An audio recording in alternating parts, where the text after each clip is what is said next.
जी नाज़रीन अस्सलाम वालेकुम। मैं हूँ सहर फातमा। प्रोग्राम खबर की खबर के साथ बात करेंगे आज के प्रोग्राम में सियासी सूरत हाल के हवाले से। मुल्क में जारी सियासी और आइनी बहरान ख़त्म होने का नाम नहीं ले रहा है। कहीं जलाओ घिराव और जल से जुलूसों की जद में घिरा हुआ है मुल्क। किस जानिब गामजन है या हालात कोई नए बड़े बहरान की दस्तक दे रहे हैं? हुकूमत और पाकिस्तान तहरीक इंसाफ अपने अपने मौक़िफ़ पर डटी हुई है। पे दर पे गिरफ्तारियाँ और तब्दील होती वफादारियाँ भी हवाओं के रुख का तयन नहीं कर पा रही हैं, जबकि मुल्क की मईशत तबाही के दहाने पर है। महंगाई की तवील तारीकी में पेट्रोल की कीमतों में कमी किसी मौजज़े से कम नहीं है। सियासी रसाकशी में अवाम को कब तक इनके बुनियादी सहूलतें मैसर होंगी? इसी तमाम तर सूरत हाल पर बात करने के लिए हमारे साथ स्काइप पर मौजूद हैं पाकिस्तान तहरीक इंसाफ से इनका ताल्लुक है डॉक्टर शहाब इमाम। सर, आपको वेलकम करेंगे। सर, क्या कहेंगे सियासी सूरत हाल के हवाले से? हालात किस जानिब गामजन है? मुल्क के क्या सूरत हाल है? देखिए, सबसे पहले तो मैं ये पॉइंट क्लियरिफाई कर लूं कि जो भी हुआ पिछले दिनों और जो कोर कमांडर के घर पे अटैक हुआ और जीएचक्यू पे हुआ या जो है अपना मियांवाली पे हुआ या कराची में जो हुआ, जो शरपसंदों ने किया, हम उस अटैक को, आर्मी इंस्टॉलेशन को पुरजोर उसकी मजम्मत करते हैं और कंडेम करते हैं। पाकिस्तान की मजबूती, पाकिस्तान आर्मी की मजबूती से मुंसलिक है और पाकिस्तान की बका इसमें है कि पाकिस्तान की आर्मी स्ट्रांग हो और हर वो शख्स जो मुहिब वतन पाकिस्तानी है उसकी ख्वाहिश है कि जो है हमारी आर्मी और प्रॉस्पर करे और हम इज्जत की नज़र से और मोहब्बत की नज़र से अपनी आर्मी को देखते हैं और हमारे दिलों में बहुत मोहब्बत है। अब दूसरी बात यह है कि और पीटीआई की भी यही पॉलिसी है कि पुरअमन लोग हैं, इसमें डेफिनेटली शरपसंद लोग शामिल हुए हैं और उन्होंने पूरे उस प्रोटेस्ट को सबोटाइज किया और बहुत ज्यादा गड़बड़ की, जिसको हम कंडेम करते हैं ओपनली, बहुत वाज़ेह अल्फाज में कंडेम, इस तरह की तमाम एक्टिविटीज को हम कंडेम करते हैं। दूसरा ये है कि जो पीडीएम ने होस्टेज किया हुआ है आपके सुप्रीम कोर्ट को और चीफ जस्टिस ऑफ पाकिस्तान को, उसकी पुरजोर मजम्मत करते हैं और प्रेशराइज करके वो चाहते हैं कि सुप्रीम कोर्ट उनके हक में गलत फैसला दे। आइन के हिसाब से फैसला होगा 90 दिन। आप डेमोक्रेटिक लोग हैं और आप ही आइन को जो है फॉलो नहीं कर रहे। आप लोग ही चाह रहे हैं कि आइन खत्म हो जाए और जो उस आर्टिकल 224 के सब सेक्शन 4 में है कि 90 डेज में इलेक्शन होने थे, वो दोनों आपने आइन के को पामाल कर दिया है। तो अब आपको किसी से फिर गिला होने नहीं चाहिए, क्योंकि आप बीइंग पॉलिटिकल फोर्स, आप being a Democrat, very bad for the country. और जो आपने सियासी रस्साकशी की हुई है, मुल्क के इतने बुरे हालात हैं, आपको चाहिए कि डायलॉग करें, गिव एंड टेक करें और बैठ के इस मसले को रिजॉल्व करें। देखें, पीटीआई की टीम गई, उन्होंने इनसे बात की। ये 1-1.5 महीने पहले अगर इलेक्शन हो जाएंगे तो हम करने को तैयार है कि पहले इलेक्शन हो जाए और साथ हो जाए, मगर वो तो मैं ना मानू वाली बात है। और मरियम बीबी कहती है कि दोनों पलड़े भारी हों। कैसे भारी होंगे भाई? आपके वालिद साहब पे तो बहुत संगीन इल्जामात हैं, आपके अपने ऊपर बहुत संगीन इल्जामात हैं। तो आप किस तरह से जो है Apple for Apple and oranges for orange होता है, आप किस तरह से जो है वो दो मुख्तलिफ चीजों को मिला रही है। पाकिस्तान, देखिए, पाकिस्तान का जो मसला है वो मईशत है और इस वक्त जो है ना वो मईशत बहुत बहुत बैड शेप में है। हमें ये चाहिए कि जितना जल्द हो पॉलिटिकल कंसेंसस लेकर आए, ये लोग बैठे और एक रास्ता निकालें, या कि जो आपका जो यूथ बल्ज है, जो 70% बच्चे जो 30 साल से कम उम्र के हैं, हमने उनका रोजगार का सोचना है, हमने उनके मुस्तकबिल का सोचना है, हमने अपने मुल्क को मजबूत करना है और हमने अपने इदारों को इज्जत की नजर से देखना है और अपने इदारों को भी मजबूत करना है। पाकिस्तान आर्मी है उसको हमने मजबूत देखना है, हमने सुप्रीम कोर्ट को मजबूत देखना है, हमें सिविल सर्विस को मजबूत देखना है, हमने पुलिस को मजबूत देखना है और हमें पॉलिटिकल इंस्टीट्यूशंस को मजबूत देखना है। हमें जो है डेमोक्रेटिक सिस्टम में जो नर्सरीज है, लोकल गवर्नमेंट सिस्टम, हमने उसको मजबूत देखना है। हमें हर शख्स को फ्रेंचाइज करा, उसको वोट का हक देना है, हर शख्स की आवाज सुननी है। मगर वो तब होगा जब आप गिव एंड टेक वाले में हो। आप अपोजिशन को इस तरह ट्रीट करते हैं कि जैसे वो कोई बाहर के दुश्मन लोग हैं। जो भी गवर्नमेंट में होता है इसी तरह का वो होता है। तो चाहे किसी की भी गवर्नमेंट हो, हमें कंसेंसस और मोहब्बत के साथ एक दूसरे को एडजस्ट करके आगे चलना चाहिए। अच्छा सर, क्या कहेंगे, वफादारियां भी तब्दील होती हुई दिखाई दे रही हैं, जैसे कि आज रुकन कौमी असम्बली महमूद मौलवी ने क्या समझते हैं उन्होंने किस बिना पर पीटीआई को खैरबाद किया, बड़े सख्त अल्फाज में उन्होंने कहा है कि मैं फौज के खिलाफ नहीं जा सकता। तो क्या आप समझते हैं कि आप पीटीआई का बयानिया फौज के खिलाफ है या इदारों के खिलाफ है? नहीं, पीटीआई का बयानिया फौज के खिलाफ नहीं है और ना जो है इस तरह की कोई बात है। और महमूद मौलवी साहब की प्रेस कॉन्फ्रेंस मैंने नहीं देखी और मुझे इत्तला भी आप ही के थ्रू पता चल रही है, क्योंकि वो नेट वगैरह चल नहीं रहा। अच्छा। तो मुझे नहीं पता कि क्या उसके इन एंड आउट है। उन्होंने खैरबाद कहा है जी। पीटीआई की कतई तौर पे इस तरह की कोई पॉलिसी नहीं है। पीटीआई इज्जत की नजर से अपने इदारों को देखती है और बहुत ट्रमेंडस रिगार्ड है उनके लिए, पाकिस्तान आर्मी के लिए, जुडिशरी के लिए। और कभी भी इस तरह का कभी कोई ना पार्टी पॉलिसी है और ना इस तरह की कोई पॉलिसी होगी। सर, उन्होंने तो कह दिया है कि भारत वो काम नहीं कर सका जो पाकिस्तान तहरीक इंसाफ ने कर दिया है, तो इस हवाले से क्या कहेंगे आप? देखिए, मैंने तो सुना नहीं है तो मैं उस पर क्या कमेंट कर सकता हूँ। ठीक है। अच्छा सर, अगर दूसरी जाने में बात करूं, साबिक वजीर आजम शाहिद खाकान अब्बासी ने कहा कि इस मुल्क के हालात अगर ठीक करने तो नैब को खत्म कर दिया जाए, तो इस हवाले से क्या कहेंगे, क्या मतलब है उनका कि केसेस खत्म हो जाएं तमाम? देखें, केसेस तो खत्म नहीं होते, ड्यू प्रोसेस है। Article 10A of the constitution ये कहता है कि ड्यू प्रोसेस आपने देना है, आपने प्रिंसिपल ऑफ नेचुरल जस्टिस को फॉलो करना है, आपने जो है वो पूरी उसको जो है अपॉर्चुनिटी ऑफ बीइंग हर्ड देनी है। देखें, केसेस अगर बनते हैं तो जो लोग उसमें इन्वॉल्व होते हैं, जाहिर है वो उसको फेस करते हैं, और जो लोग उसमें इनोसेंट होते हैं वो उसमें से बाहर आ जाते हैं। अगर किसी पे कोई एलिगेशन लगता है तो उसको, मगर इम्पार्शियल होनी चाहिए। अगर आप इंजीनियर और सिर्फ सारे केसेस अपोजिशन के लोगों पे बना दें तो फिर डेफिनेटली जो है ना वो क्वेश्चन मार्क आ जाता है। तो इदारे अकाउंटेबिलिटी के होने चाहिए। देखें, हमारे दीन में भी सजा और जजा का कॉन्सेप्ट है, अकाउंटेबिलिटी के इजादे हो, मगर उसमें इम्पार्शियलिटी हो और उसमें कोई किसी किस्म का पॉलिटिकल इंजीनियरिंग ना हो, चाहे हमारी गवर्नमेंट हो, चाहे वो पीपल्स पार्टी की गवर्नमेंट हो या पीएमएल की हो। अगर किसी ने कुछ काम गलत किया है तो उसकी अकाउंटेबिलिटी होनी चाहिए and he should face the due process of accountability. और ये एन हमारे दीन के मुताबिक है कि अगर किसी ने कोई गलत काम किया है तो definitely he should face the process of accountability. अगर वो इनोसेंट है तो वो उससे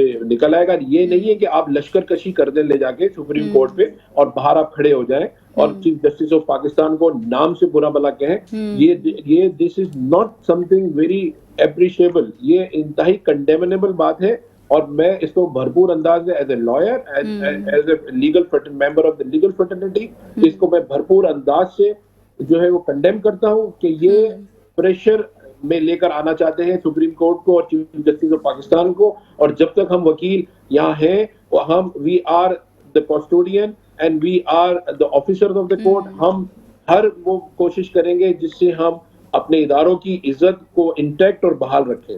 इस तरह से जो पॉलिटिकल जार्गन्स और पॉलिटिकल लोग आके इनको अंडर प्रेशर लेंगे तो ये दिस इज नॉट ऑन। इनके वालिद ने भी यही किया था और यही इनकी साहबजादी भी यही कर रही है। तो ये बहुत गलत बात है। अगर कोर्ट्स ही वो जगह है जहाँ पे इंसाफ मिलता है, तो अगर आप उसको भी खराब कर देंगे, आपके हक, इमरान खान की गवर्नमेंट जो है वो इन्हीं चीफ जस्टिस ने खत्म की थी ना, वो जो सूरी साहब का था।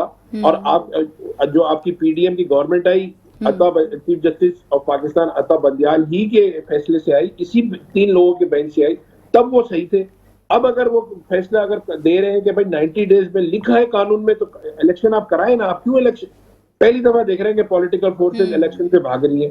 भाई आप आए और दूध का दूध और पानी का पानी कर लें। आज कंगन को आरसी क्या, आ जाए देख लें कि कौन पॉपुलर है और कौन नहीं है। अगर आप पॉपुलर हैं, ये पहली दफा हुआ है कि चीफ मिनिस्टर आपके कजन थे, आपके भाई थे, और 20 बाई इलेक्शन हुए और इवन पीटीआई को ये था कि ये सीटें इस तरह से नहीं जीत पाएंगे और लोगों ने बाहर निकल के, आवाम ने वोट दिया और जो है वो शहबाज साहब को जाना पड़ा। गवर्नमेंट के होते हुए तमाम पॉलिटिकल इंटरफेरेंस के बाद, रिगिंग के बावजूद पीटीआई जीती। तो ये तो खाइफ है बेचारे कि ये आएंगे तो ये हार जाएंगे इलेक्शन।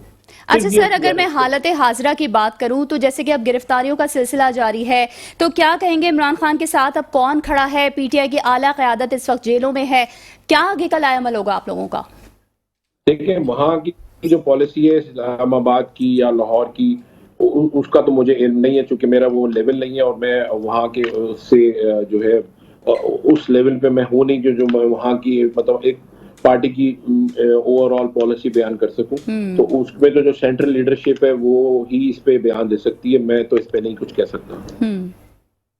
सर, आप जैसे कि कानून के माहिर भी हैं, पीडीएम जलसा कर रही है सुप्रीम कोर्ट के बाहर, तो अब दफा 144 कहाँ गई?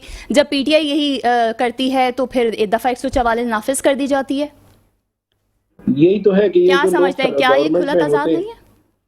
देखिए, जब लोग गवर्नमेंट में होते हैं ना तो वो अनडेमोक्रेटिक हो जाते हैं, और वो किसी भी जो ये लोग फरमाते हैं, आपके पीपल्स पार्टी के लोग, पीएमएलएन के लोग, और डिक्टेटरशिप के खिलाफ ये बयानबाजी करते हैं। तो ये लोग तो पॉलिटिकल लोग हैं, ये उन डिक्टेटरों से ज्यादा जो है ना लीथल हो जाते हैं, उन लोगों से ज्यादा ये रुथलेस हो जाते हैं। आपके साथ ये करने में, ये जो भी कर रहे हैं, देखें, ये जो है इलेक्ट्रॉनिक एज है, ये मीडिया एज है, ये जो चीज कर रहे हैं सब आवाम देख रही है, और जो है वो हर गुजरते हुए दिन के साथ जो है किसकी पॉपुलैरिटी बढ़ रही है और किसकी पॉपुलैरिटी नीचे जा रही है। अब जितना इन 13 जमातों ने जितने लोग इकट्ठे किए, इससे ज्यादा तो इमरान खान के साथ लोग होते हैं पेशी पे, इससे आप अंदाजा लगा लें।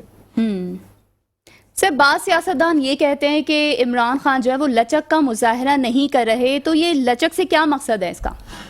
ये तो आप उन्हीं से पूछें जो कह रहे हैं। अब उनके पास अगर लचक के मुजाहरा नहीं करते तो वो अब जो 3 उन्होंने लोगों की टीम बनाई थी और वो गए थे और नेगोशिएशंस हुई थी और वो एग्री भी कर गए थे, तो लचक, इससे ज्यादा और लचक क्या हो सकती है? डायलॉग पे आ गए, बातचीत कर ली, अच्छा वापस एमएनए असेंबली में आना चाह रहे थे, आपने जैसी सुना कि असेंबली में ये लोग वापस आ रहे हैं, पहले इलेक्शन उनके एक साथ एक्सेप्ट नहीं किए इस्तीफे, और जब एक्सेप्ट किए तो अब बगैर किसी प्रोसेस के, जो आप कह रहे थे कि ये ऐसे नहीं हो सकता और मैं इंडिविजुअल को बुलाऊंगा, इन वन मास नहीं हो सकते, एक साथ आपने 123 लोगों के इस्तीफे कर लिए। तो ये चीजें आप कर लें, आप करते रहे, लोग देख रहे हैं, और जो है वो इलेक्शंस में बैलेट के थ्रू डेमोक्रेटिकली जो है वो ये कौम, पाकिस्तानी कौम, नौजवान पाकिस्तान के, वो फैसला दे देंगे कि क्या किसकी उनको जो है वो लीडरशिप चाहिए और किसकी नहीं चाहिए। सर, एक जानिब पीटीआई को जो है वो मुज़ाकरात का कहते हैं, तो दूसरी जानिब इंतकामी कार्रवाइयाँ करते हुए दिखाई देते हैं, तो इसमें आप क्या समझते हैं, कैसे देखते हैं इस चीज को? देखें, ये तो एक पैटर्न, सेट पैटर्न है ना पीडीएम में, जो गवर्नमेंट, जो पीडीएम की गवर्नमेंट में जो जमातें हैं, इनका पास्ट रिकॉर्ड उठाएं 35 साल का, तो जाहिर है जब 88 में आई थी तो हम तो स्टूडेंट से कॉलेज में, मेडिकल कॉलेज में पढ़ते थे, तो उस वक्त किस तरह से इन्होंने गवर्नमेंट की और नवाज शरीफ साहब ने इनको कितना बुरी तरह से कंडेम किया, फिर जो है वो नवाज शरीफ आए तो फिर मोहतरमा की गवर्नमेंट ने उनको किया, तो इस तरह से जो जितने केसेस इनके ऊपर बने हुए हैं, जो नवाज शरीफ साहब ने फेस किए और जो जरदारी साहब ने फेस किए इमरान खान के दौर में, वो सारे इन्होंने आपस में एक दूसरे पे बनाए हुए थे। इमरान खान के दौर में कोई एक केस इनके ऊपर नहीं बना, ये वो तमाम केसेस थे जो पीएमएलएन ने पीपी पे बनाया और पीपी ने पीएमएलएन पे बनाया। तो ये तो इनकी जो तारीख है, वो पेट फाड़ के पैसे निकाल रहे थे जरदारी साहब के, अपने शहबाज शरीफ साहब।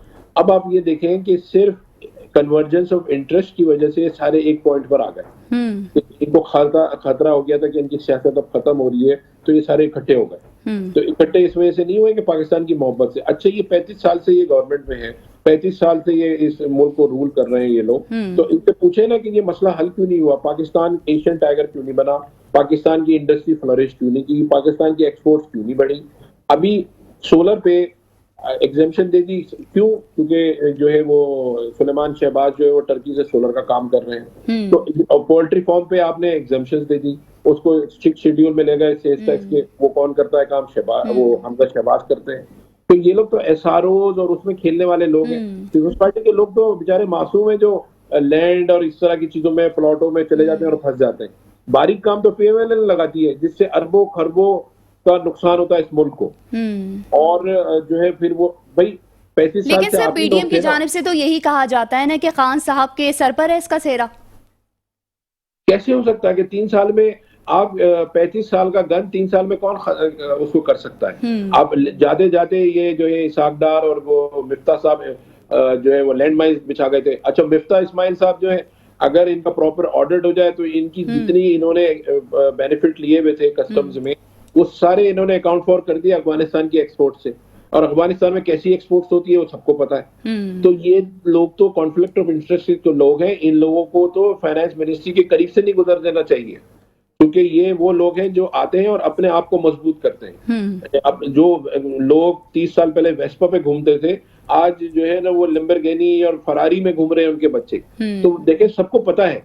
आप एक जनरेशन पीछे चले जाएं, मैं ये कहता हूँ, जब मैं सिविल सर्विस में था तो वहाँ एक दफा बात हुई कि तुम ये हो तुम वो, मैंने कहा छोड़ दें, हम वन जनरेशन चले जाते हैं पीछे कि किसके वालिद साहब क्या करते हैं। आपको आप देख लें कि इसाक डार साहब के वालिद साहब क्या थे, और मुफ्ता साहब के, ये मुफ्ता साहब तो चलो इंडस्ट्रियलिस्ट थे, मगर ये डिंग डोंग बबल गम से अरबों खरबों रुपए इन्होंने कमा लिए।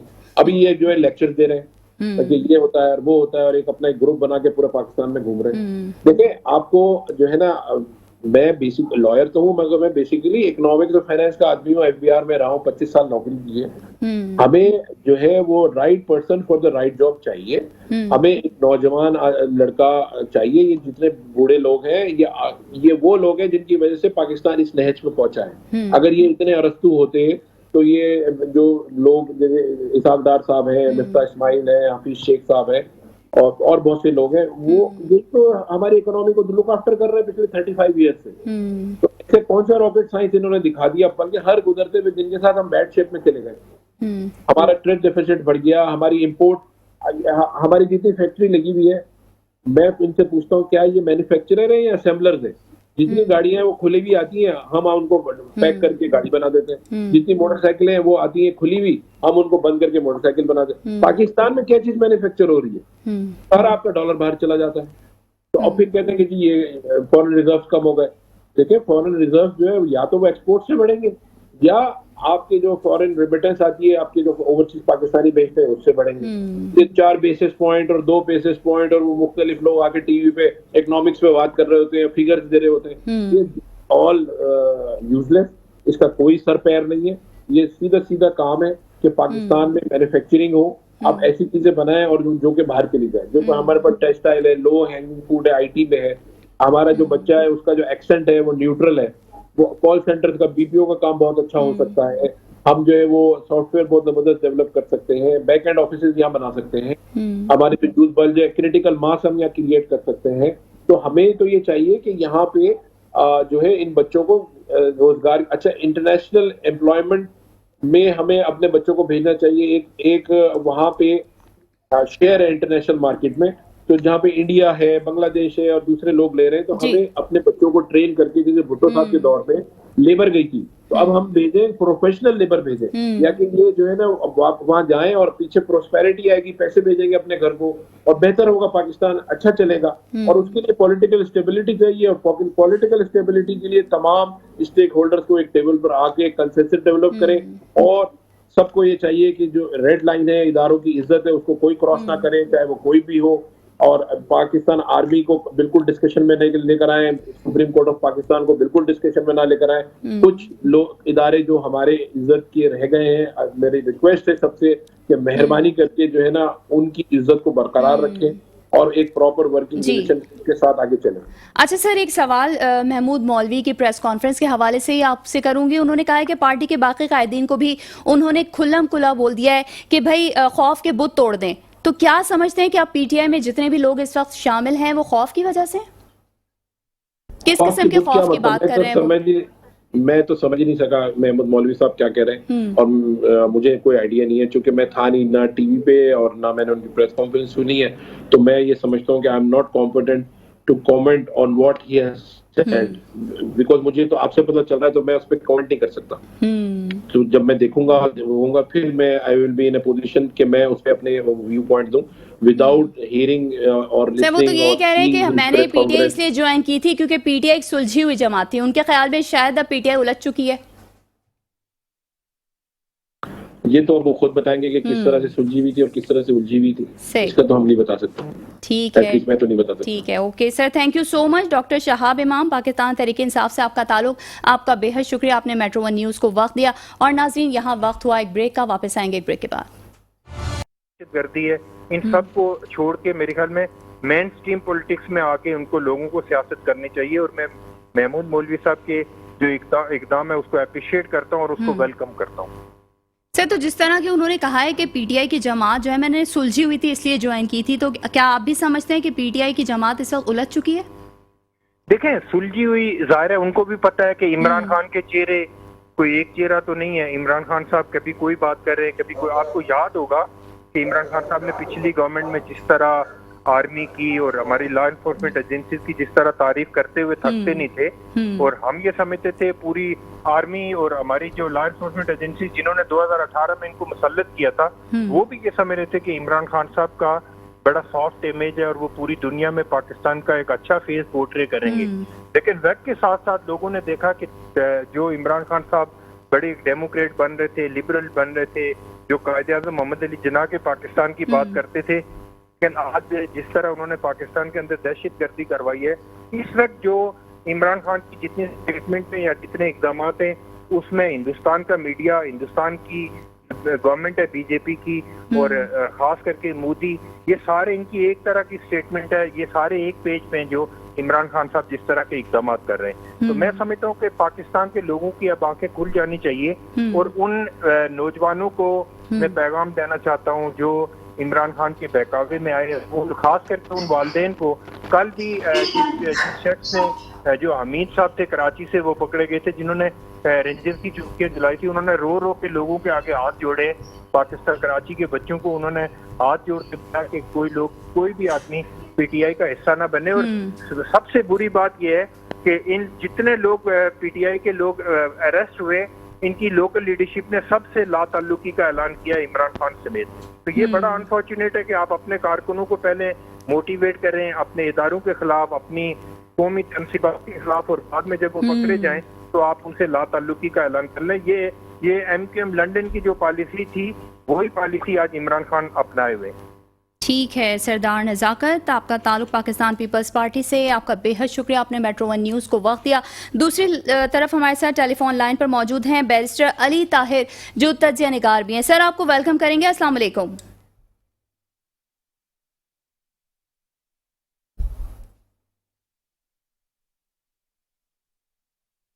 जी सर, आपको आवाज़ आ रही है?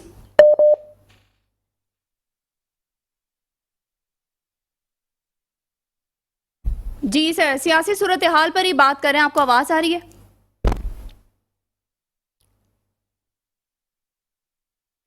ठीक है, आपको थोड़ी देर में ज्वाइन करेंगे फिर से। नाज़रीन, यहाँ वक्त हुआ एक ब्रेक का, वापस आएंगे एक ब्रेक के बाद। नहीं, देखिए, सारी गिरफ्तारियां तो जुर्म की वजह से नहीं हो रही। हाँ, मैं ये जरूर समझता हूँ हर वो आदमी जो मिलिट्री इंस्टॉलेशन पे हमले के अंदर मुलविस है, उसको करार बाकी सजा मिलनी चाहिए। लेकिन एट द सेम टाइम मैं समझता हूँ कि ये जो विच हंट आपने किया है, ये बंद होना चाहिए। हर बंदे को पकड़ लेना जो पीटीआई का सपोर्टर है या पीटीआई के लिए सिंपैथी रखता है, मैं समझता हूँ ये हुकूमती सीरियसनेस को शो नहीं करता। और इवन अदरवाइज हमेशा मैच्योरिटी जो है वो अपोजिशन में नहीं, हुकूमत में दिखानी होती है। और हुकूमत अगर इसके अंदर मैच्योरिटी दिखाएगी तो ये बात जो है वो सीरियसनेस की तरफ जाएगी। अनफॉर्चुनेट बात है कि हमारे सियासतदान इसको पेटी पॉलिटिकल लेवल पे लेके आ गए हैं, जहाँ वो बात करने को ही तैयार नहीं है। कॉन्स्टिट्यूशन तो कहता है कि जो असेंबली टर्म से पहले डिजॉल्व होगी उसके 90 दिन में इलेक्शन होने हैं। अगर आपकी सारी इलेक्शन साफ करवानी है तो क्यों शहबाज शरीफ साहब की हुकूमत इसके ऊपर सीरियसली बात नहीं करी? क्योंकि मुज़ाकराती टीम के जो सरबराह थे वो तो शाह महमूद कुरैशी थे, उनको खुद आपने मेंटेनेंस ऑफ पब्लिक ऑर्डर में पकड़ लिया। तो इसका मतलब नजर ये आ रहा है कि डिस्ट्रस्ट हुकूमत की तरफ से मौजूद है, और ये जिम्मेदारी जो है वो हुकूमत के ऊपर आयद होती है। तो मैं तो I will blame the government for not having the touch on this. इसका इलाज सिर्फ और सिर्फ सियासी बातचीत के अंदर मौजूद है, और जब सियासी बातचीत होगी तो अच्छा है कि तमाम असेंबलियों के इलेक्शन एक साथ हो गए। दूसरी जानिब सर, अगर मैं बात करूं, कल पेट्रोल की कीमतें जिस तरह कम की गई हैं, तो इमरान खान ने भी जाते जाते पेट्रोल और बिजली की कीमतों में कमी की थी। तो इस तरह किस तरह आप इसको देखेंगे? रिलीफ दिया जा रहा है आवाम को? क्या समझते हैं कि आप पीडीएम की हुकूमत भी इस वक्त घर जा रही है? देखिए, आपके सवाल में ही आपका जवाब है। और जब भी कोई हुकूमत प्रेशर में आती है तो उसका पहला इकदाम यही होता है कि वो सबसे पहले जो एसेंशियल कमोडिटीज है उसकी प्राइसेस को नीचे लेके आती है। अब तमाम एसेंशियल कमोडिटीज की प्राइसेस को नीचे लेके आना इस हुकूमत के हाथ में नहीं है, क्योंकि IMF की डील भी आगे आ रही है और आगे बजट भी आ रहा है, इकोनॉमिक हालात भी आपके सामने है। तो मैं ये समझता हूँ कि ये एक वीकनेस है जो हुकूमत की तरफ से शो की गई है, लेकिन ये कीमतें बढ़ाना कीमतें घटाना नेशनल इंटरेस्ट में नहीं है। और ये बड़ी जरूरत है कि इसमें तमाम सियासी कुव्वतें साथ बैठे और सिर्फ पाकिस्तान का सोचें, अपने पेटी पॉलिटिकल इंटरेस्ट को ना सोचें। ये बड़ी पेटी बात है कि आपने कीमतें कम कर दी हैं। इस वक्त कीमतें कम करना मैं नहीं समझता कि पाकिस्तान के नेशनल इंटरेस्ट के अंदर है, लेकिन हुकूमत भी जाहिर है प्रेशर के अंदर है। अगर वो ये कीमतें कम नहीं करती तो तरीके इंसाफ का मोमेंटम जो है वो दिन ब दिन बढ़ता जा रहा है और ये उसकी एक मजबूरी थी कि उसको ये कीमतें कम करना पड़ गई हैं। सबसे इम्पोर्टेंट पाकिस्तान के लिए इस वक्त ये है कि वो IMF के साथ जो डील है उसको सिक्योर करें ताकि हमारे जो रिजर्व हैं वो सबसे फॉल ना करें कि जहाँ पे पाकिस्तान अल्लाह ना करे नाउजुबिल्लाह फॉल करते। अच्छा, अगर मैं सियासी सूरत हाल की ही बात करूं तो एक जानिब मुज़ाकरात हो रहे थे, दूसरी जानिब कहा यह जा रहा है कि ये जो गिरफ्तारियां ये सियासी कार्रवाइयां हैं, इंतकामी कार्रवाइयां हैं, तो आप इसको किस तरह देखते हैं? क्या अब मुज़ाकरात हो सकते हैं? देखिए, मेरे जहन में तो इस बात में कोई डाउट नहीं है कि ये सारी कार्रवाई जो है ये सियासी कार्रवाई है और जिस तरह एक पॉलिटिकल एंटिटी को आप फेस करते हैं उस तरह इसको फेस किया जा रहा है। इमरान खान साहब ने भी ये किया था, इस वक्त जो PDM हुकूमत है वो भी ये कर रही है। अलबत्ता मैं ये जरूर समझता हूँ ये सारा कुछ नेशनल इंटरेस्ट के अंदर नहीं है और पाकिस्तान का बचाव, पाकिस्तान की सलामती और खास तौर पर पाकिस्तान की इकॉनमी को इस वक्त संभालने का एक ख्याल है और वो ये है कि सियासतदान आपस में साथ बैठे, बातचीत करें और कुछ चार्टर ऑफ इकोनॉमी इस मुल्क को दें। अगर मैं आज की सूरत हाल की बात करूं तो जिस तरह रुकन कौमी असम्बली महमूद मौलवी ने खैरबाद किया है PTI को, इस हवाले से आप क्या कहेंगे? क्या कोई प्रेशर था उन पर? देखिए, प्रेशर तो नजर आ रहा है, तो प्रेशर तो खास तौर पर इस तरह भी नजर आ रहा है कि आज तौहीन पार्लियामेंट का बिल नेशनल असेंबली से पास हुआ है वो तरीके इंसाफ के एक रुकन की तरफ से ही सामने आया है। तो प्रेशर तो दोनों साइडों पे मौजूद है, तो इस बात में कोई शक नहीं है। और इसका एक हल जो है वो शफाफ इंतखाबात ही है, लेकिन उससे पहले ये जरूर हमें देखना पड़ेगा कि as a collective national identity हमें इंटरनेशनल कीमतों पे खास तौर पे जो फाइनेंशियल इंस्टीट्यूशन है उनको ये मैसेज दिया जाए कि हुकूमत जो भी आए या जाए वो एक अलग बात है, वो हम बाद में देखेंगे, पाकिस्तान का इंटरनल मैटर है, लेकिन इंटरनेशनल लेवल के ऊपर पाकिस्तानी एक कौम बन के साथ खड़ी है और उसका जो रिजल्ट है वो हमें नजर आना चाहिए। और इस वक्त जो कौमी असम्बली की कार्रवाई चल रही है वो इनकम्प्लीट है। अगर कौमी असम्बली कम्प्लीटली चले, यानी तमाम अरकान को मौका दिया जाए कि इसके अंदर पार्टिसिपेट करें और उस बात को फैसला है, तो मैं समझता हूँ कि इंटरनेशनल कुव्वतों के ऊपर भी उसका एक प्रेशर मौजूद होगा और ये तमाम जिम्मेदारी जो है वो पाकिस्तान के सियासतदानों के ऊपर इस वक्त जो है वो मुतय्यन है। सुप्रीम कोर्ट को अपना फैसला दे चुकी है कि 14 मई को इलेक्शन होने थे, वो नहीं हुए, एक हफ्ते के लिए वो प्रोसीडिंग्स जो है वो एडजर्न हुई है, लेकिन उससे पहले मैं उम्मीद करता हूँ कि कुछ न कुछ पाकिस्तान के सियासतदान जो है इसका हल निकालेंगे। अगर वो नहीं निकलते तो फिर इसका हल सिर्फ एक ही है और वो ये है कि तमाम असेंबलियों के शफाफ इंतखाबात करा दिए जाए, जिस हुकूमत का भी नया मैंडेट मिले वो फिर इन तमाम चीजों को देखे और इकनॉमिक मसाइल को, पाकिस्तान के जो इकनॉमिक मसाइल हैं उनसे निकालने की कोशिश करें। सर, अगर मैं हालत हाजरा की बात करूं तो इस वक्त हम देख रहे हैं कि PTI के लिए बड़ा चैलेंजिंग सूरत हाल हो गई है। क्या समझते हैं PTI की आला क़यादत इस वक्त ज़्यादातर गिरफ्तारियों का सिलसिला जैसे कि जारी है और इस वक्त जेलों में है, तो आगे PTI का क्या लाएअमल हो सकता है? देखिए, मैं समझता हूँ कि लाएअमल तो उन्होंने ऑलरेडी अपना सामने रख दिया है और वो ये है कि इलेक्शंस के अलावा वो किसी और सूरत मानने को तैयार नहीं है। मैं इसको जरा अनरीजनेबल बात समझता हूँ, लेकिन एट द सेम टाइम मैं हुकूमती पोजीशन को भी अनरीजनेबल समझता हूँ। वो अगर चाहते हैं कि इस कौम को रिप्रेजेंट करें तो उसका तरीकाकार एक है, एक कलेक्टिव हमारी पॉलिटिकल एंटिटी के तौर पर हम आगे दुनिया को फेस करें, जिसके अंदर IMF भी आता है। और इस वक्त जो पोजिशन मौजूद है कंसेंसस बगैर हम आगे कोई फैसला नहीं कर सकते। जो पाकिस्तान के अंदर जो इंतशार है, इंटरनेशनल मीडिया उसको नोट भी कर रहा है, उसको एक्नॉलेज भी कर रहा है, उसके ऊपर कमेंट भी कर रहा है, तो सारी जिम्मेदारी जो है वो उस वक्त पाकिस्तानियों पे आती है। आप किसी बैन अवी हुकूमत को या किसी बैन अवी ताकत को इस वक्त ब्लेम नहीं कर सकते जिस पोजिशन में हम है। ये पोजिशन सिर्फ और सिर्फ हमारी अपनी इनफाइटिंग की वजह से है। अगर हम अपनी इस इनफाइटिंग को खत्म करेंगे तो पाकिस्तान आगे बढ़ेगा, वरना अदरवाइज हम जिस स्टेलमेट में आज खड़े हैं और पिछले 6 महीने से खड़े हैं, हम इस स्टेलमेट में रहेंगे। ठीक है, बैरिस्टर अली ताहिर तजिया निगार हमारे साथ मौजूद थे। आपका बेहद शुक्रिया, आपने मेट्रो 1 न्यूज़ को वक्त दिया। और नाजरीन, इसी के साथ हमें प्रोग्राम से इजाज़त दीजिए। इंशाल्लाह कल दोबारा हाजिर होंगे और अल्लाह निगहबान। सहर फातिमा को इजाज़त दीजिए।